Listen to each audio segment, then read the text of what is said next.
Welcome. I am so glad to be back.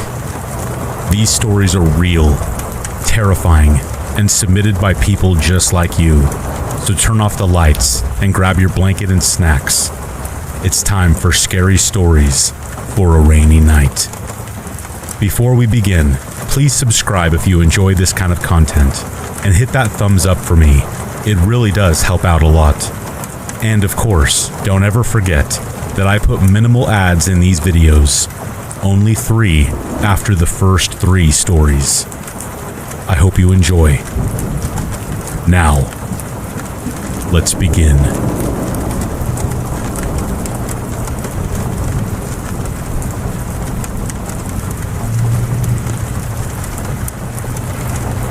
This story takes place 2 years ago when I was living in the same house as my 2 younger sisters and my father. We lived in a neighborhood that wasn't necessarily unsafe, but wasn't the best neighborhood for people to live in. I can recall some neighbors getting arrested for selling drugs when I was maybe 5, but this story is not about them. In the summer of 2018, my sisters and I would stay up late into the night, sometimes only going to bed after the sun had risen. I was 17 and my sisters were 15 and 13. My father would go to bed early as he was a responsible adult. To explain the situation best, I need to describe what my house looked like. It was a 1-story home with 4 doors on the front of my house, 3 of which opened to our living room and 1 of which opened to my bedroom. Our backyard fence had been knocked down by a storm recently, and we had 2 doors on the back of the house, one that opened to the kitchen and one that opened to my father's room. One night, around 12:30 a.m., I was doing what I usually did. I was listening to scary stories on my phone as I made art on my iPad. I didn't use earbuds because I've always been paranoid that something might happen while I'm using them. My sisters, who shared a room down the hall from me, were doing whatever they did at night. It didn't really concern me. My father was fast asleep in his room. Now, I don't know about all of you, but I always end up very on edge while I'm listening to scary stories, so I'm hyper aware of what's going on around me. You can imagine how hard I jumped when I heard a sharp pounding on our front door. 4 hard thuds could be heard throughout the house, and I could hear the front door shake with the strength of each knock. I held my breath, hoping that I had heard wrong. I really didn't want to think someone was at my front door. At this moment, my middle sister, Jen, came running into my room, trying to keep her steps silent. She looked at me, eyes wild. "You heard that too, right?" she asked, voice trembling. I swallowed and nodded, heart pounding in my chest. "We need to go wake Dad up," I responded and started towards my father's bedroom. She followed diligently behind me. On our way to our dad's room, my youngest sister, Ness, peeked her head out from her room. She too looked scared. I opened my dad's door and shook him awake, trembling slightly. One of my worst fears is someone breaking into our house. "Dad, someone's at the front door." Even as I said this, I felt sick. "Ugh, what?" my dad said, groggy and not at all happy that we had woken him up. "There's someone here," Jen whispered. "I heard it. Someone knocked on the door," I said. My dad slowly got out of bed. He knows that my sisters and I always jump to the worst conclusions whenever anything happens, so he assumed we were doing the same here. I watched silently as he went to the front door, my stomach leaping to my throat. "There's no one out there," he told my sisters and I, absolutely unimpressed as he looked through the blinds. My heart sank a little. I kind of started to doubt myself, but my sisters had heard the knocking too, so I knew I wasn't alone in this. We tried to reason with him before he went back to bed, but he didn't believe us, too tired to really care about what we were saying. Dejected but scared, I ended up taking my mattress off my bed and sleeping in my sister's room for the night. taking a baseball bat and laying it next to my mattress.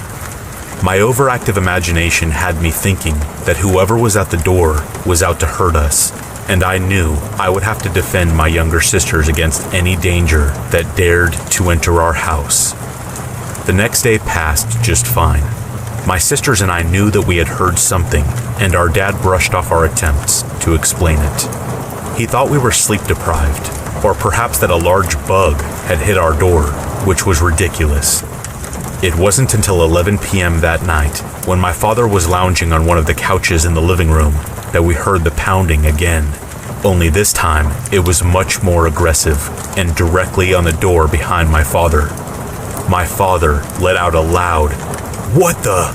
and charged towards the front door. I had been standing in the living room when the pounding occurred again, and my sisters had rushed to stand next to me after hearing my father shout. We were all shaken. Our father never yelled like that. I started to cry as my father went to rush outside and confront whoever was out there. I begged him not to go outside because I thought he might get hurt. He told my sisters and I to call the cops, and he cursed some more when he realized that whoever had knocked on the door was gone.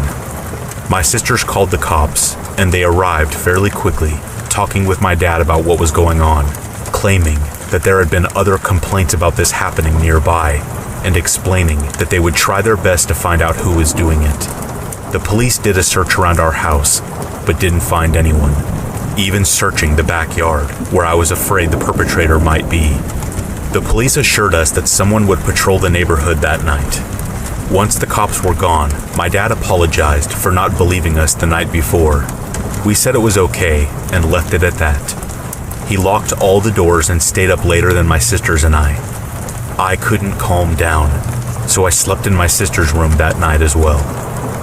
Eventually, though, I put this situation behind me. A few months had passed, but not without nightmares and sleep paralysis about the whole ordeal. Most nightmares ending with someone breaking in and hurting my sisters. Other nightmares ending in more brutal ways. I had thought nothing more of the whole thing. That is until one day, I came home from school and Ness ran up to me, buzzing with energy. She proceeded to tell me that, apparently, the cops had found out who was knocking on everyone's doors about a month or so ago. It was an older man who lived a few houses down from us. They had gotten him to stop, and I am not sure if he was given a warning or whatever. He was a little unstable mentally, and nobody had opened their doors for him. Ness then told me that the same guy had been arrested earlier this day. I was shocked. He had only been knocking on people's doors at odd hours of the night.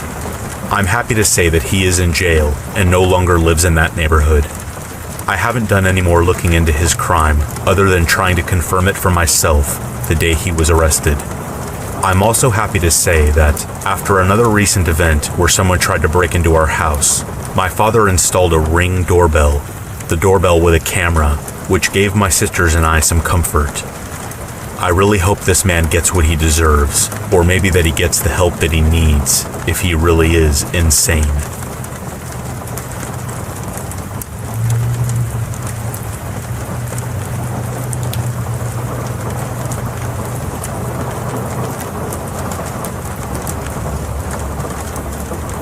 I don't fly anymore. I used to, a lot, actually.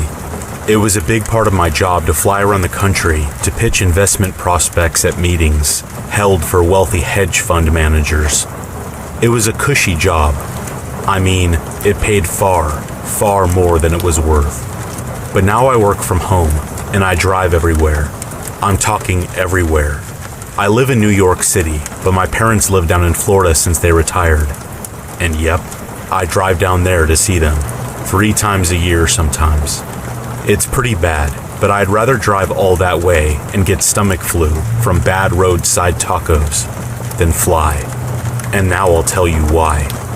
It was a regular flight from LaGuardia down to Houston, another business trip to finance flirt with oil-rich investors down in Texas.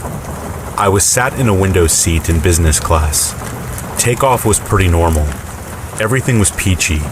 Nothing I hadn't done 100 times before as I thumbed through the in-flight magazine, and browsed the drinks menu. I had to get up at like 5:30 in order to make the flight, and I have never been a morning person. So as soon as I was able, I shut the window flap next to me, closed my eyes, and tried to catch a few Z's so I would be as fresh as possible for the afternoon meeting. Then, just as I'm about to drift off, a loud pop noise. In my weary state, I actually thought it was some champagne bottle being opened by some celebratory suit who was opting for the fizz breakfast. I look around, and no one has a bottle. There's no attendant with an ice bucket. Nothing like that. Then, some horrible idea pops into my head, and in order to belay my seemingly irrational fears, I slide open to check on the plane's left wing engine. I remember expecting it to be fine. Nothing had ever happened on a flight before, even though I had had those little flashes of fear previously. But it was not fine. The popping sound had been exactly what I had feared. There was smoke billowing from the engine, a thick stream of dark vapor that trailed along as we flew. I grabbed an attendant and silently pointed out the window, not wanting to raise too much of a panic. When she looked, she turned pale, then rushed up the aisle in the direction of the cockpit. Moments later, others were noticing what I had seen. Cries of panic sounding from all along the plane as more and more people noticed the danger we were in. People were rushing over to the left side of the plane, looking out the windows and screaming. All while, the air hostesses aboard were trying everything they could to both keep calm, as well as keeping the passengers calm. Right before the terror reached a fever pitch, the pilot comes over the intercom. I think that was the weirdest, most surreal moment of my life. When people were losing their minds, but the captain was calm to the point of seeming bored. I suppose that's just the level of training they receive. The captain tells everyone to keep calm, to go back to their seats, and that the plane will be making an emergency landing at the nearest airport, which by that time was an airport in Virginia. We actually landed just fine, and the only remotely bad thing to really happen that day was that I had to rearrange the investment meeting. But I swear, part of me thought that plane was about to become a fireball as the engine exploded and we plummeted towards the earth at like 500 miles an hour. It was probably the most terrifying experience I have ever endured, and despite me trying to, I was never able to get on a plane ever again. So like I said, I drive everywhere now, and as much as it sucks, it's better than getting the cold sweats and panic attacks from sitting on a runway somewhere, just waiting for the engines to go up in flames.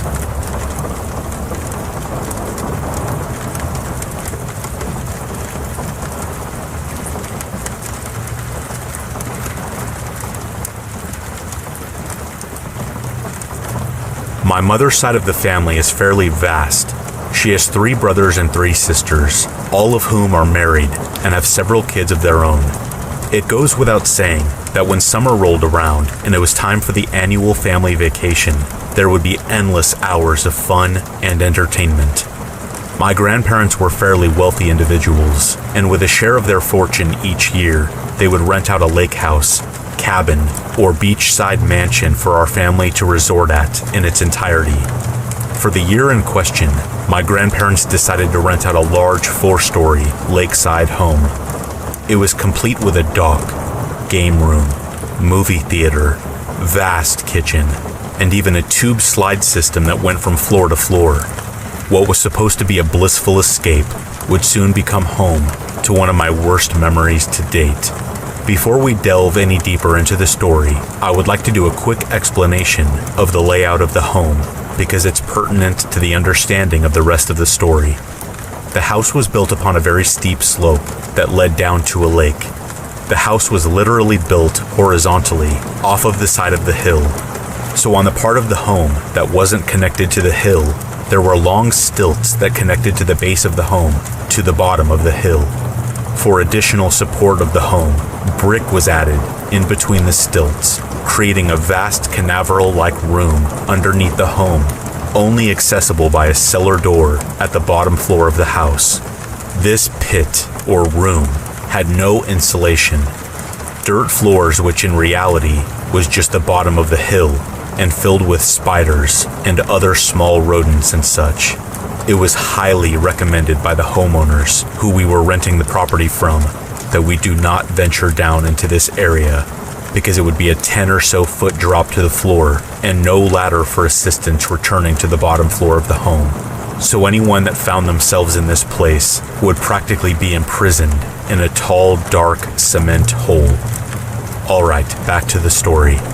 After all the pleasantries with my family and settling in for the first couple nights, all the more mature members of the family, which included me, my brother, and all my aunts, uncles, and their significant others, decided to play a game commonly known as sardines. The game is basically inverse hide and seek, where there is one hider and the rest of the players are seekers. All the lights in the home are turned off, creating an atmosphere of complete darkness. The hider is given a minute to hide, and once they are settled, the seekers begin their hunt. If a seeker happens upon the hider, then they silently slip away and hide in the same place as the hider until all people are hidden and only one seeker remains. Now that you have a quick synopsis of the game, house, and large number of people playing, you can see how this could be the perfect concoction for a fun time. My Uncle Mike was the one selected to do the hiding first. We shut out all the lights in the home, and after the given minute of hiding time, the hunt was on. My brother, aunts, uncles, and I searched the first couple floors to no avail, searching under each table, in each closet, and behind each couch. After about 15 minutes of searching, and nobody seemed to have found him, an idea sprouted in my head. Though I dismissed the thought at first, I couldn't stop thinking about that cellar door and that space that lay beneath the home. Being that I was on the younger end of the family, around 17 years old, I wanted to impress them by being the first one to find him. So I silently crept away from the group and down the last 2 stories I had to go to get to the bottom floor of the house where the cellar doors were. When I got there, I found my body physically shaking with adrenaline. And after opening the door that closed off the little closet-sized room that held the cellar doors, I was trembling with fear. They just looked so ominous, and in the dark lighting, I walked up to them and placed a hand on each of the handles. Before I even opened the door, I was able to hear scuffling and maniacal giggling from the room. This assured me even more that I had found him, and my fear turned into excitement when I learned of his presence. I flung the doors open and looked down into the dark abyss of the hole. I quietly whispered down at my uncle, telling him that I had found him and that I was going to drop down and join him. He just kept laughing and laughing, which really unnerved me because it was unlike him to do that sort of thing without at least admitting he had been found or telling me to join him. Really wanting to be the first seeker to find him, I slowly began lowering myself down into the hole, hanging onto the ledge of the cellar door and letting my feet dangle into the hole. I could hear his laughter getting louder and heard his footing shifting as he began to walk closer to me. A horrid stench assaulted me the second that I lowered the rest of my body into the hole. I still clung to the cellar door, not allowing myself to drop the extra 5 feet or so. Being that I was closer to the ground now, I could start to begin to see his shape, and it looked off. I couldn't make out facial features, but seeing his slouched posture and lanky arms made me hold onto the ledge of the cellar door for a moment longer in hesitation. In that moment, I heard my aunt's voice calling for me, telling me they had all found my uncle and that I was the last to find him. My mind didn't piece the two together instantly, but when it did, saying that I could feel my heart sink to my stomach wouldn't be an exaggeration. The immense, overwhelming fear that I felt in that moment, I have yet to feel ever again. Without a moment's hesitation, I pulled myself up out of the hole and instantly ran to my aunt, calling for help, screaming about the man underneath the house. She looked confused at first, but sprung into action when she too heard the laughing from the hole. She called my uncles down while she phoned the police and gave them my quick description of the man. But because we were in the middle of nowhere, it took them about 25 minutes to arrive. When they finally did, it was a flurry of red and blue lights. But what unnerved me the most was that a full SWAT team arrived as well. A dozen men poured into the home, which felt intense for what seemed like a mentally ill home invader. Within moments, they came out carrying a deranged-looking man in handcuffs. It wasn't until later on did I get the full details of the story. The man that they had arrested was indeed a mentally insane person with a warrant out for his arrest for the mutilation of his ex-wife. I also found later that the stench that was coming out of the room was his feces. It appeared he had been trapped down there for several days. He claimed he had gotten himself stuck down there when he had initially broken into the cellar to elude police capture. It has been around 3 years since this incident, and its memory has become less and less intense with each passing day. However, some nights I lie awake at night, thankful that I did not let go of that cellar's ledge.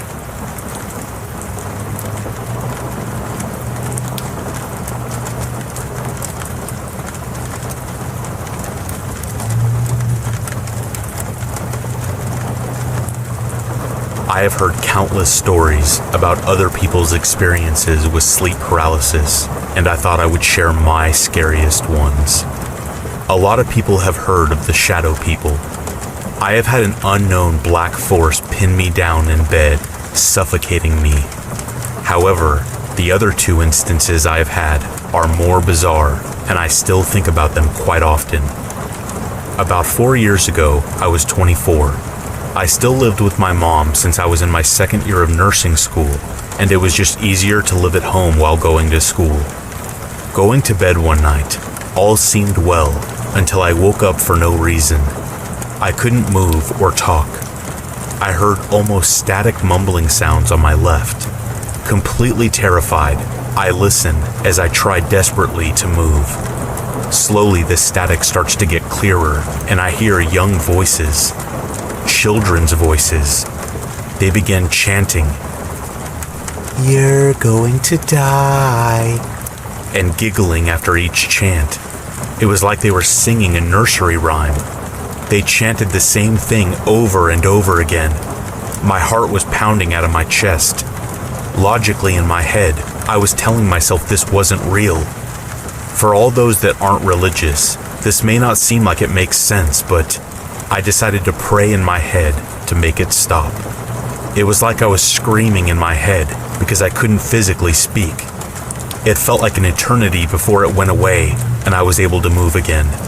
I rushed out of my room to my mom and told her everything. I didn't go back into my room that night. She looked at me with disbelief.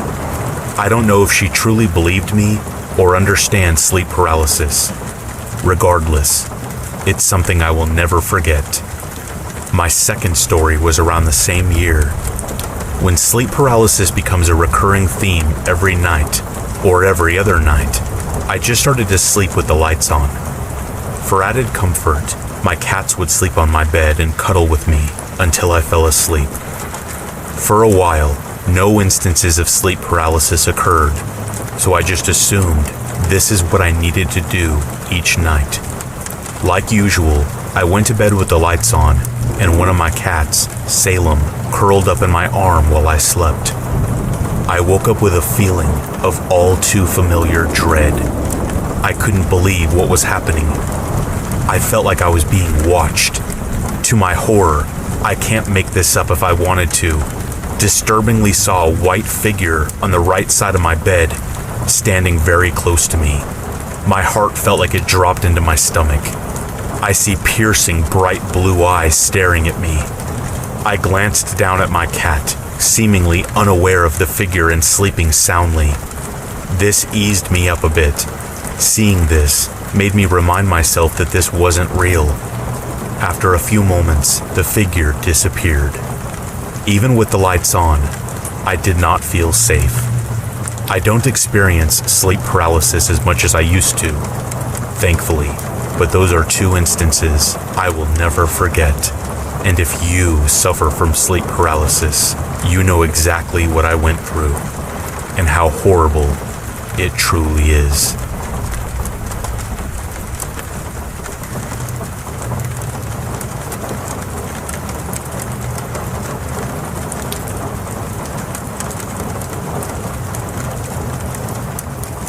This story takes place all the way back when I was still in high school.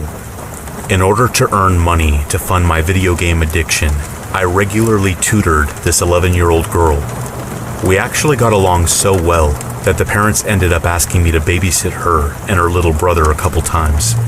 One night in particular, the parents were meant to go downtown to watch a baseball game before a few drinks with friends, telling me they would be back earlier than midnight. Basic babysitting job, right? Wrong. Right around 8 o'clock in the evening, it started raining pretty hard. We all lived in a Gulf city at the time, and storms can blow in fast before turning into flooding really fast. Once it became horrifyingly clear we were in for one big storm, the parents tried to get home as quickly and safely as possible, but the streets had already started to flood, and apparently they ended up trapped in a parking lot. The irony was lost on me at the time, but not today.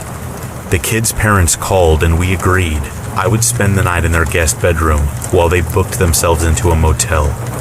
I had the kids go to bed while I sat up in the kitchen to do homework and watch Netflix. After a little while, I started to notice water seeping in from under the back doors.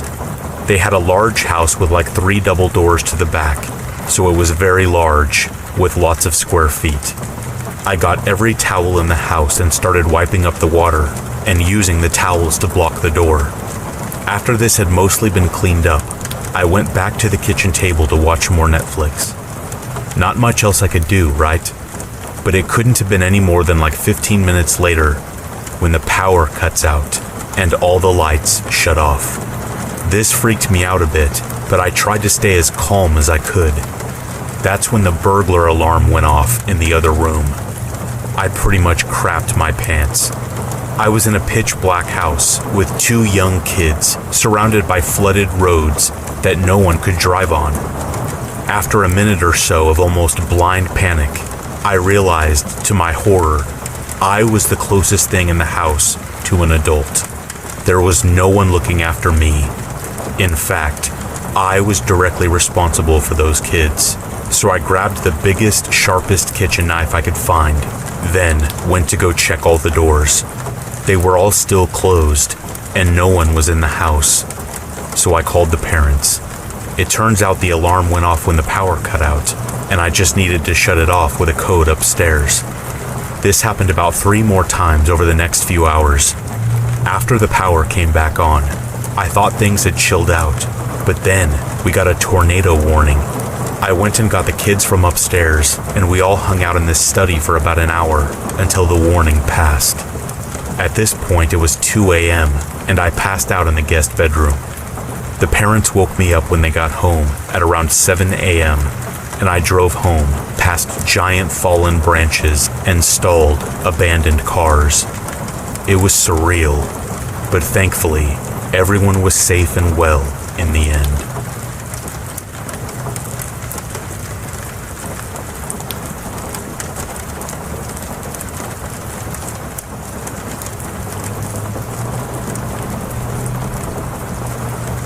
Just a few days ago, I had the strangest experience I have had in the 10+ years of driving a cab.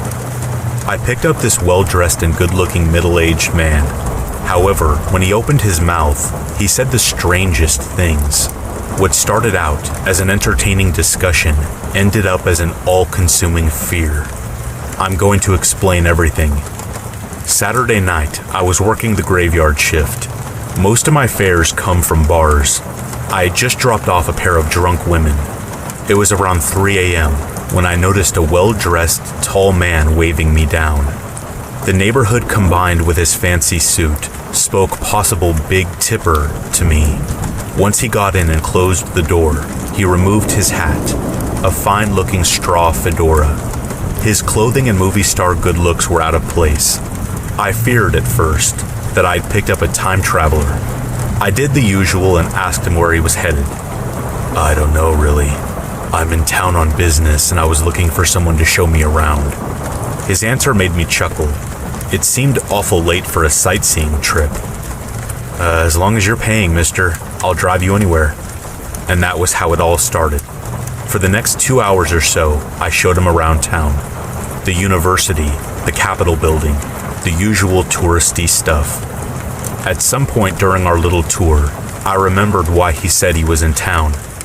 So what kind of business are you in? His reply made me laugh even more than his first. The guy was a natural comedian.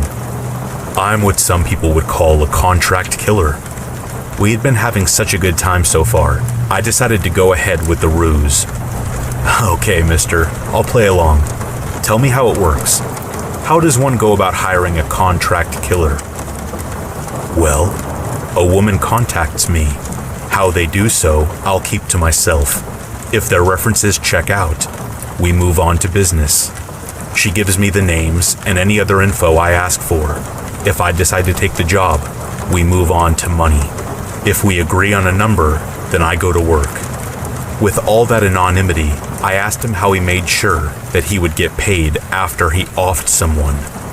It appeared my choice of words made him laugh. It probably wouldn't be wise to tell you that part. We professionals have to keep some secrets to ourselves.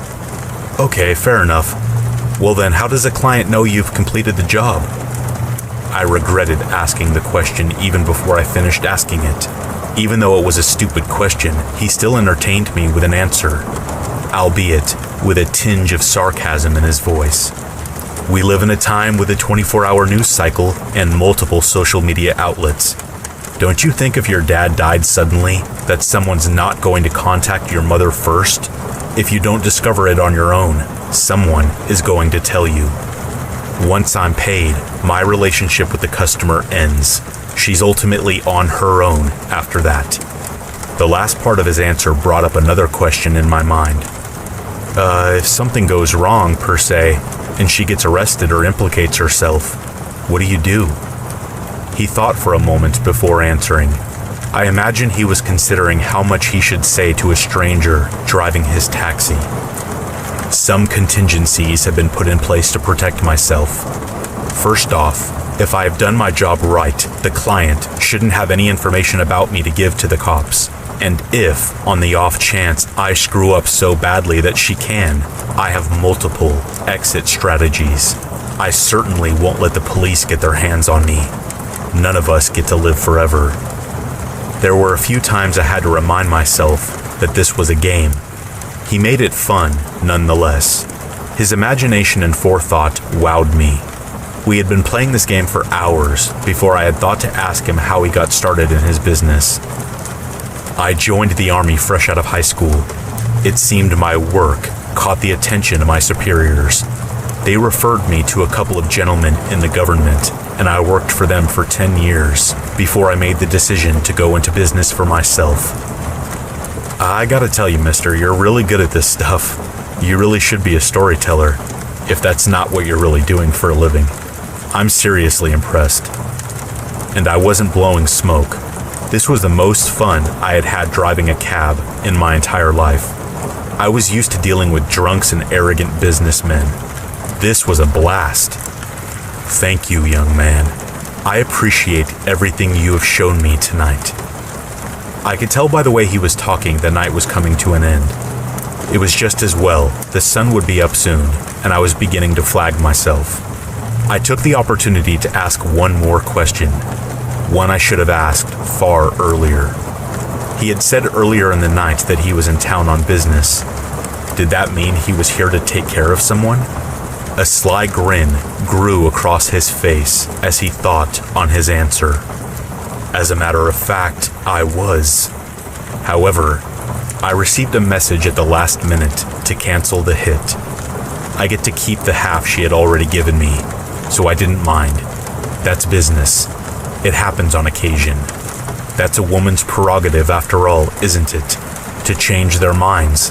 I hope her and her old man work it out. Anyhow, that's how I ended up with you. Just as the first rays of the sun broke over the horizon, he pointed out a place to let him out. There were a few hotels at the end of the parking lot, and I assumed that was where he was headed. He reached over the seat and handed me 10 $100 bills. Before I could argue, he told me to keep the change. Keep the change, kid. You earned it. I had a great time tonight. Thank you, mister. I had a great time myself, and thank you most of all for that awesome story. As he stepped from the cab, he said one last thing. Thank you for showing me around tonight, Adam. Take care of Linda and stay out of trouble. I pulled out of the lot and headed for home. My hope was that Linda would have breakfast going. That was when it hit me, like a hammer. How did that man know my name? Not to mention my wife's. My license was nowhere he could have seen it. I reenacted the night's discussion in my head. There was never a point in which I told him. It would have ruined the game. I didn't ask him his, and there was no reason for me to tell him mine. Certainly not my wife's. How did he know I was married anyway? I hadn't worn a ring in years. I lost it down a drain and never found it. He could have guessed. The problem with that is Linda and I had just gotten back together last week. We had been separated and considering divorce for 2 years before that. When I pulled into the driveway of my house, a terrible idea came into my mind. Was there a possibility that guy wasn't making up a story? No one would dare tell someone, even a stranger, in such a bold and frank way, that he was a hitman. If he was serious, the fact he knew my name and my wife's could only mean one thing. Even if it was true, I wasn't ready to accept it. While Linda and I sat and ate that morning, I couldn't stop myself from watching her. I was terrified that my wife had wanted me dead. Even if she had changed her mind, there was no way she would admit it. If I did ask, either answer would most likely destroy the fragile peace we have built between us. I need to know. You listening, what do you think? Am I crazy? Or is this really happening?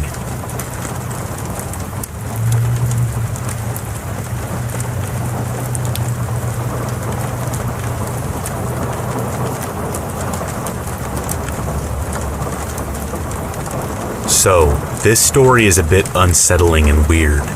The events of this night I didn't really consider scary until years later, when I really reflected on what truly happened.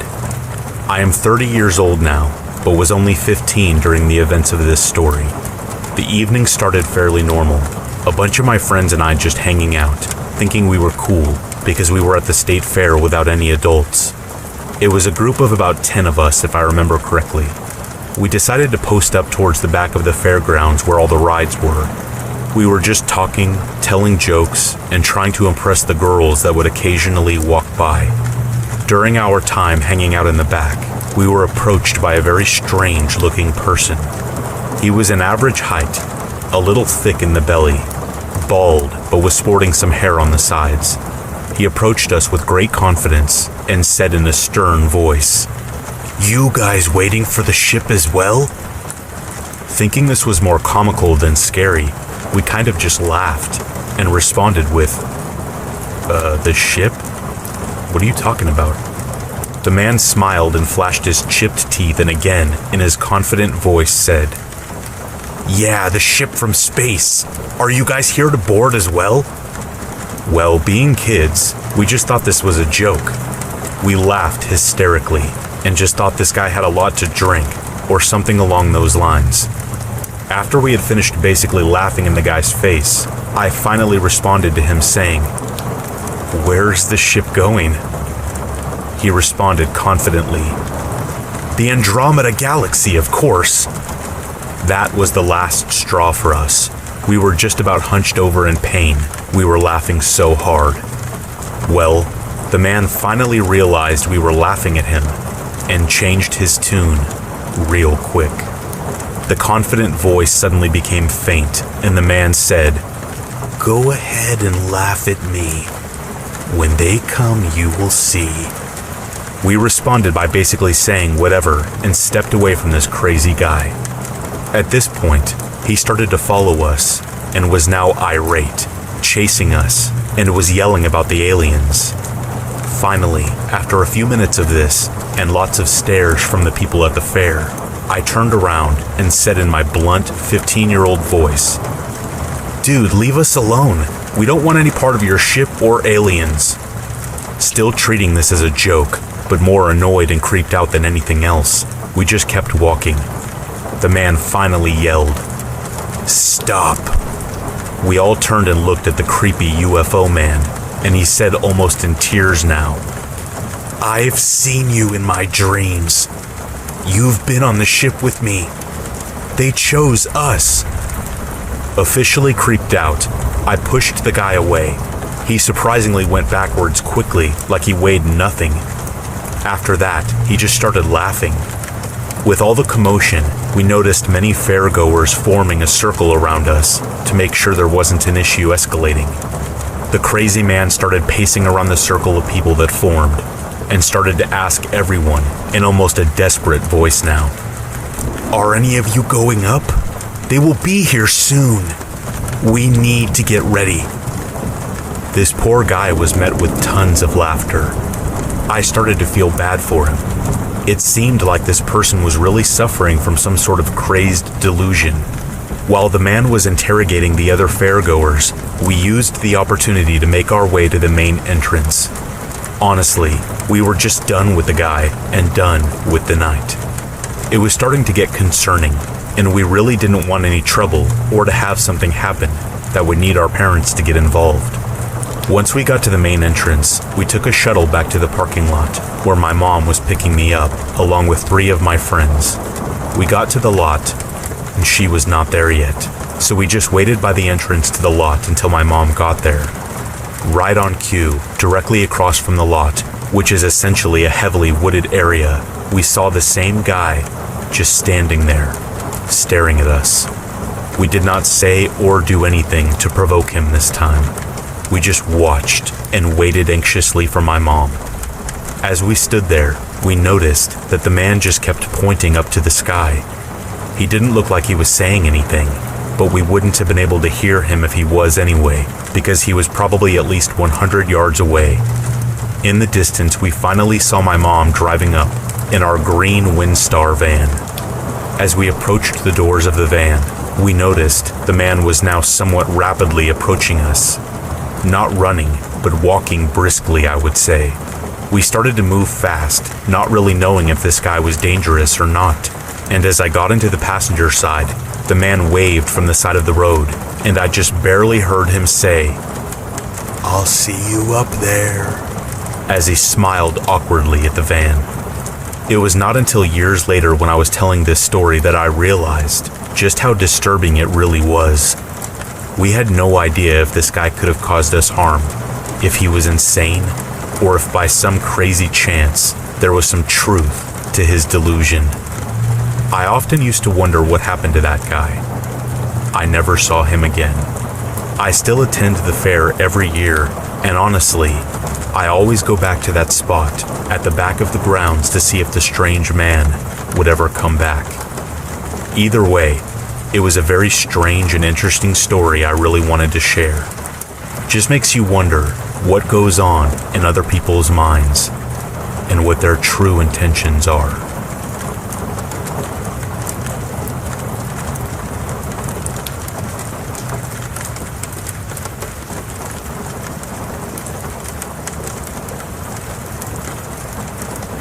When my mom was 16, a year before she got pregnant with me, she was having the same dream every night for about a year.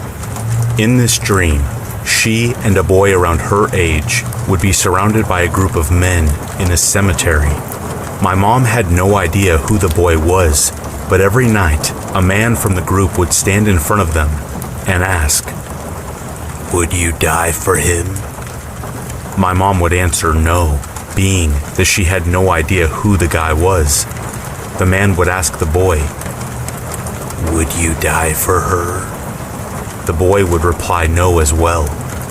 One night, however, the man asked the boy first, "Will you die for her?" He said no as usual. The man then turned to my mom and asked her, "Will you die for him?" She isn't sure why, maybe out of curiosity of what would happen, or fear of getting hurt. She said yes. The man stared at her. The man then said, "Your fate is sealed, and so is his." But this time, he didn't hurt them. She just woke up. My mom was a model, and on this specific day, she had a fashion show that she would be doing in another nearby city. Her aunt had come to drive and accompany her to the show, along with my mom's best friend. Everything was fine that morning. My mom got dressed, her friend came over, her aunt arrived, and they piled into the car, ready for the 3 to 4 hour drive. While on the highway, my mom noticed she had forgotten something at home. They were only about 10 minutes out at this point, with plenty of time to spare, so they turned around to go grab it. Just as they turned around, listening to music and singing along, my mom's friend asked to turn the music down. "Do you hear that?" she asked. My mom and her aunt were silent for a moment before hearing a strange scraping sound, like metal on concrete. They looked around for the source of the noise, but saw nothing around them. There were no other cars on the road. When they got back to the house, my mom ran inside as her friend and aunt checked the car to make sure the strange noise wasn't the car. Everything looked fine to them, and my grandfather even checked and gave them the okay. This all took maybe 20 to 30 minutes. With that, they shrugged it off and headed back towards the highway. When they finally got on, the highway was now covered with police cars, blocking off a lane where they could see a horrible accident had taken place. My mom's aunt approached the scene slowly as a cop waved her down, telling her to stop. Give us a second to clear this lane of debris." "What happened?" her aunt asked, clearly shocked at the scene. "It was a head-on collision," he replied. "When did this happen? We were just here 30 minutes ago." The officer looked shocked. It happened about 30 minutes ago. You didn't see anything?"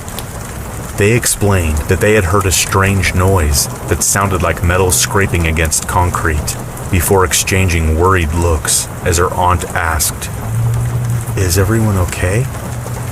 "No, ma'am. You ladies are lucky. It sounds like if you had been running even 3 seconds late, that could have been you."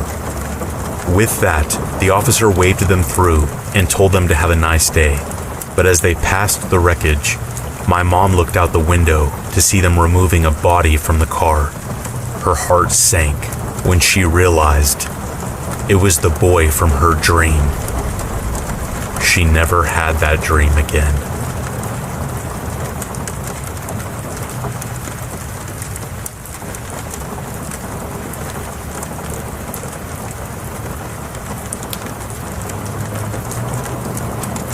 Former funeral director here. The cemetery I run is really old, like by a good few hundred years. At least it must be, since the church next to it was constructed during the 17th century. Considering the fact that it is a pretty rural place as well, most people back in the day were buried with only wooden crosses and such, no stone or marble.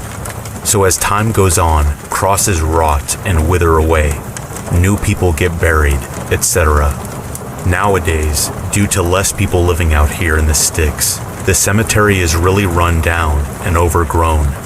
So as some of you can imagine, when you keep burying bodies in the same small patch of dirt for that many centuries, eventually the soil has been worked over dozens and dozens of times.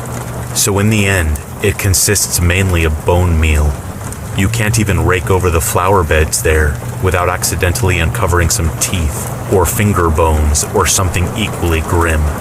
It's nothing but fragmented skeletons all the way down under the thin turf. The soil sort of resembles the kind of dirt you would see near sandy beaches, except on closer examination, all the light-colored parts are just bone fragments rather than crushed seashells. Not really scary or unexpected, just super eerie until you eventually get used to it. You learn to treat anything recognizable as human remains with respect and just tuck it away out of sight under the plant or whatever else you were putting there. Anyway, so someone was taking care of their relative's grave and decided to expand the area around the grave. For some reason, the people around here are not particularly fond of grass, rather preferring a well-leveled ground with Zen garden lines made with a rake. The person removed the grass and was sprucing up the place with a rake when they pulled up a bunch of snow-white hair from the dirt. They must have freaked out and ran out of there, leaving the cemetery attendant to stumble across what is essentially hair coming out of the ground. She reported it to the church and supposedly they reburied the remains. Even with all my years as an undertaker, I'm not entirely sure how there could have been a body so close to the surface. But there's another incident that sticks with me even more than that one. My business partner and I had just gotten back to the funeral home from a house call for a 27-year-old woman who tragically passed away. As we were moving her body from the cot to the embalming table, we heard an audible click, and the radio across the room turned on full volume of static. It's one of those old radios where you turn the volume dial until it clicks to turn on. We both looked at each other, pale as ghosts. He happened to be an extremely religious man, and this event visibly shook him. He found an excuse to leave early, not long after the incident. I shut the radio off as I typically used my iPhone to listen to music while doing embalming work.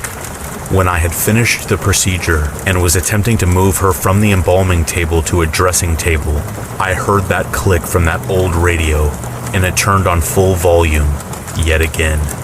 At that point, I was fairly freaked out and left not long after. My partner and I never spoke of it again, and nothing like that ever occurred to my knowledge, before or after.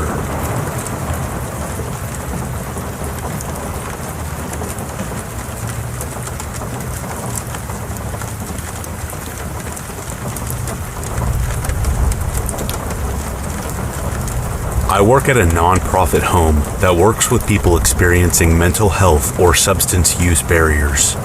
We have an in-home location for services and also offer a warm line for individuals to call. In my line of work, you experience beautiful life-changing moments, heart-wrenching traumas, overdoses, recovery stories, and everything in between. Needless to say, myself and many others in my field can attest that very little tends to surprise you. However, this story was one of those that completely took me off guard. A few years back, we had a gentleman with a very unique voice that would call almost every day with a private number. The subject matter of his calls seemed harmless at first, but slowly seemed to escalate. He started by talking about worries that he had at home, but as his call frequency increased, so did his tendency to overshare. He began telling our female team members completely inappropriate things. He eventually told us that he enjoyed supergluing women to chairs to watch them struggle to get out of the seat. The first time I heard this, my face became simultaneously cold and hot. I could not believe what I had heard. I was in an angry state of shock and said that I had to end the call due to the apparent lack of words that had stricken me. Weeks went on, and we had heard very little from our secretive superglue aficionado until it was a quiet day at the office and our mid-shift person had called in. Usually, we would try to find someone to replace this shift, but since we had no guests currently, we decided it best that I just hold the fort down on my own. I would soon find out what a mistake that was. I tried to keep myself busy, and while I was doing some paperwork and cleaning around the office space, I heard a knock at the front door. At this point, I was not expecting anyone, and potential guests are expected to call before coming to stay or to see the location, as to best protect everyone's safety and confidentiality. I approached the frosted glass pane in the center of the door and saw a large shape of a man eclipsing our equally large doorway. I cracked the door open and sternly greeted the man and asked, "What can I do for you?" He stared at me in a way that wasn't completely predatory, but also did not feel safe.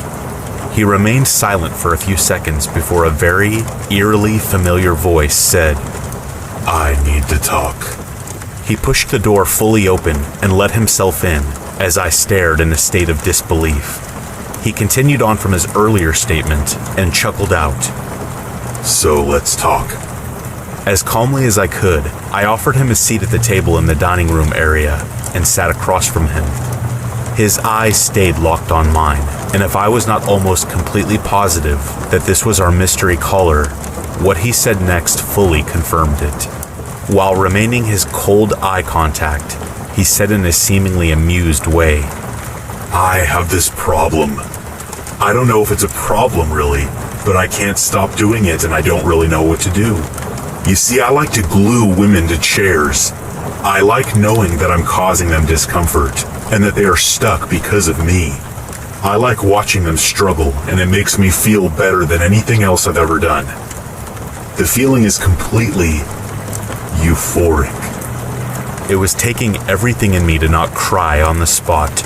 This was causing every alarm signal in my body to scream at me to get out or get harmed.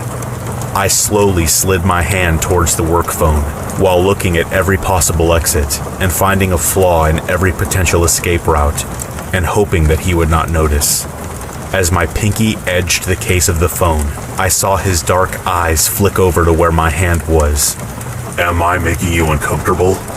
I assure you I'm not going to harm you. I just want to talk. Just talk," he teasingly said as I stammered out a falsely confident, "I'm not uncomfortable. My boss will be here soon, so I was just trying to see if she had messaged the work phone."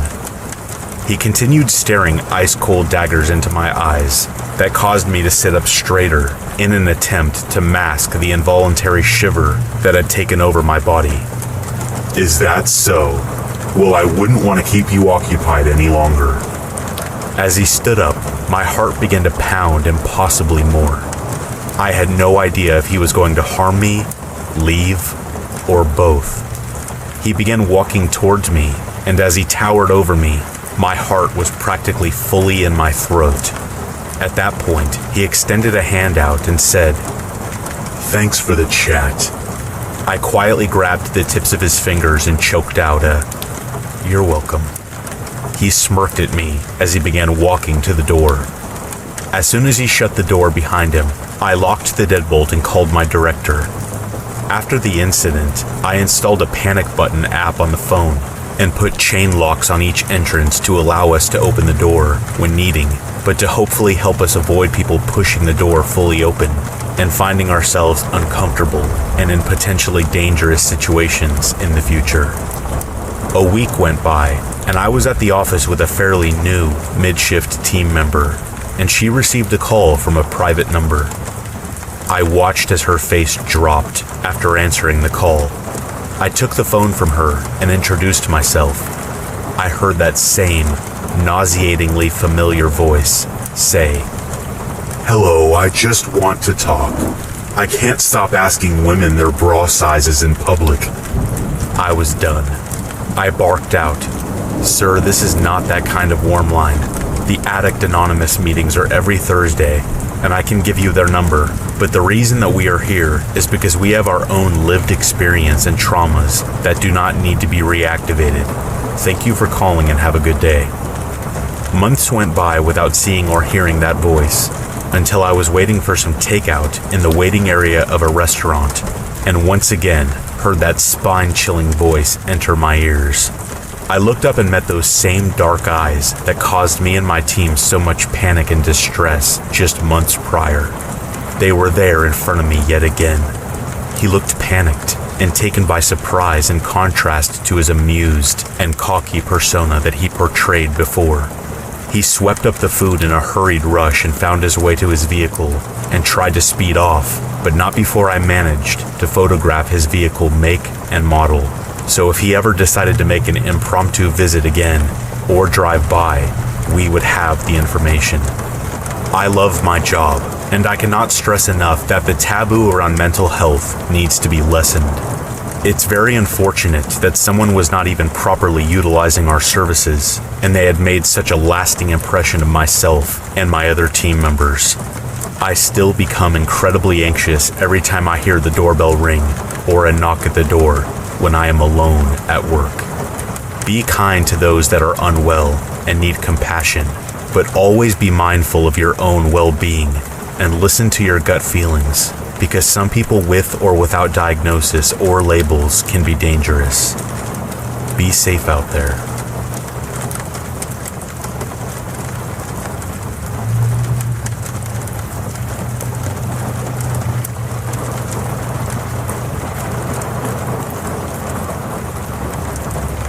After my freshman year of high school, I moved states.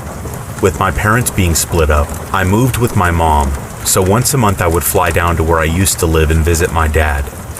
I would fly alone, seeing as I am 16. When I got to the airport, I went to my terminal, waiting to get onto my flight. I looked up from where I was sitting to see a man staring at me. He wasn't shaggy or rough-looking. He looked like a middle-class older man. The man looked to be in his mid-40s. I didn't really think anything of it, because usually I space out the airport. When they called my number to board the plane, I looked back to see the man staring at me again, and this time, he grinned at me. I was very uncomfortable at this point, but since there was free seating on this airline, I figured I would just sit in the very back, hoping he wouldn't follow me. When I got to my seat, I looked out for the man, hoping he would take one of the front seats, because they were all open. Instead, I see him make his way to the back, and he sits right next to me. I was near the window, and the middle and aisle seat were both open, and you guessed it, he sat in the middle seat. At this point, I was really freaking out, because I did not get good vibes off this guy at all. He smiled at me, and I gave him a weak smile, and turned my head to the window, hoping he would not talk. "Hey, my name is Jack. What's yours?" I looked at him and panicked. "Riley," I said. I gave him my real name. As it left my lips, it ventured into his. "Riley, what a beautiful name." I just said thanks and continued to look out the window. "What school do you go to, Riley?"